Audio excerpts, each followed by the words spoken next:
was weird. It was weird being a little gay kid in Normal, Illinois, because it was actually outside of Normal. It was in the country. And in the 90s, I don't know if anyone was gay in the 90s, was not a lot out there. It was just Ellen DeGeneres. She was the only open lesbian. And if you didn't want to marry Ellen DeGeneres as an 8-year-old, you had to get creative. So what I used to do is I would just stay up late at night and I would write letters to Jonathan Taylor Thomas and Devon Sawa, Elijah Wood, Ryder Strong, basically anyone who sort of looked like a lesbian. They're getting a letter from me. I would just stay up like, "Dear Jonathan T. Thomas, 'tis been a fortnight since last I wrote. I've recently taken up the hobby of watching my female friends slumber. Do you do the same? Let me know." I love to draw as a kid. My mom used to say that she would find like little pieces of paper on the floor and she'd go to throw them away, but then they'd have like little villages on them. And I would create this whole world just like on a corner of a piece of paper. And she used to tell me that, and then she'd just like throw it in the garbage. But I was like the kid in class that was like the artist. You know, there's one when you're in elementary school. I was the kid in second grade who could draw. And how you get that title is the hottest girl in the class says that you can draw. And right before Christmas break one year, the hottest girl in the class said that I drew kind of a realistic Santa. And so I became the artist, and the hottest girl in class's name was Mrs. Zimmerman, and I'll always love her. I love to draw. I still draw. You know, I drew like my entire childhood, and then I took a break when I started stand-up comedy. There's just no time, guys. There's just no time.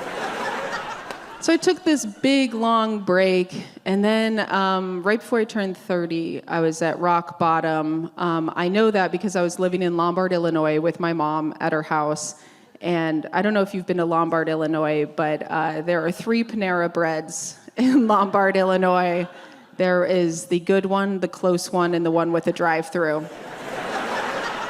And I was there, very depressed. I was eating a Pop-Tart for dinner, and I was crying.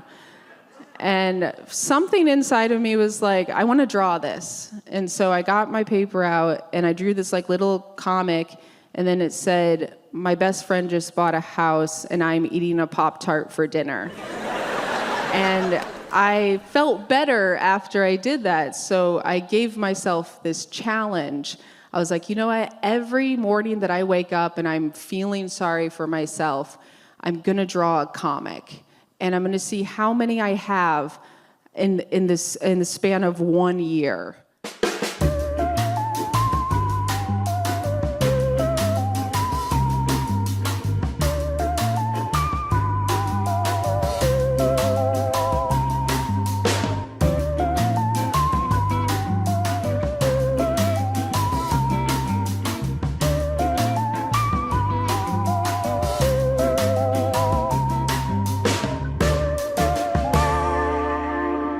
And at the end of the year, I had 360 comics. I had a few good days in there.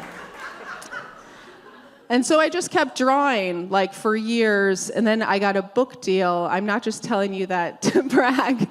I got a book deal from drawing these comics, and then the pandemic happened, and I was like, well, this is great, because I'm just gonna live off of this money that I'm gonna make from this book. But unfortunately, I did not make any money from this book because I probably have the worst title for a book coming out right before a global pandemic. I don't know if you saw it outside. It's called How to Die Alone. Yeah. A lot of people were trying to avoid that.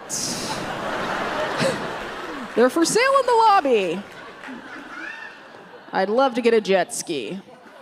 That's kind of what the original one was. Yeah. And then, lower, you could be in the way of someone. I can move off to the side. Okay. Just Also, Yeah, you go over like that. We'll just go here, and if I'm obstructing a little bit of it, it's okay.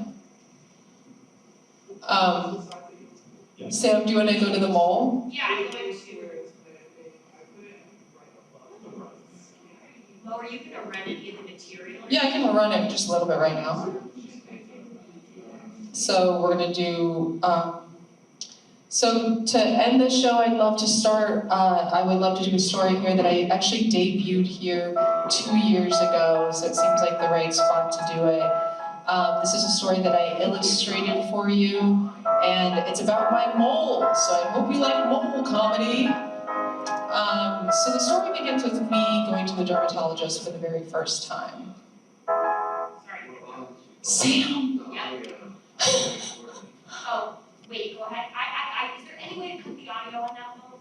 No, it sounds good, I like it.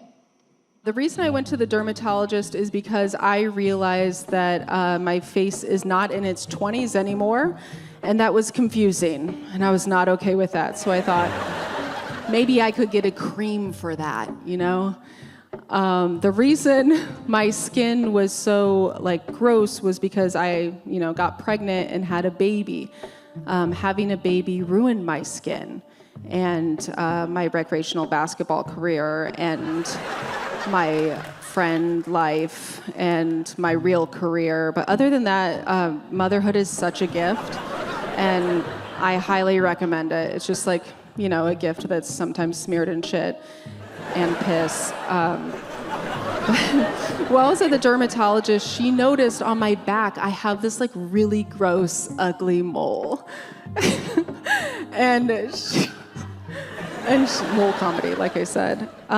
She noticed that I had this mole, and she checked it out, and she's like, "This looks wrong. I want to send this off for testing."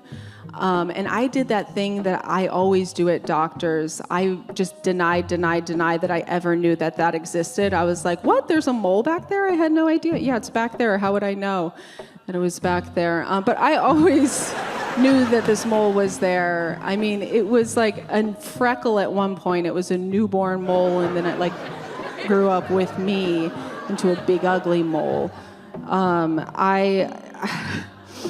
It was in a very high traffic area. It was right where the bra strap, right there.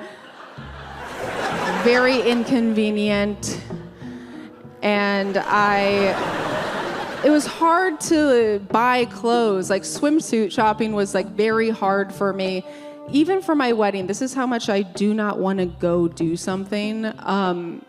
I wore a cape for my wedding, okay? My cape was not fashion, it was just to hide my mole. The mole, it wasn't a traditionally pretty mole either. It was more of a character actor. And I love to avoid important things. That's why I never went to go get it checked out. But the thing about ignoring is that you can turn your back on your family and your friends, but you can't turn your back on your mole because your mole's on your back. Okay?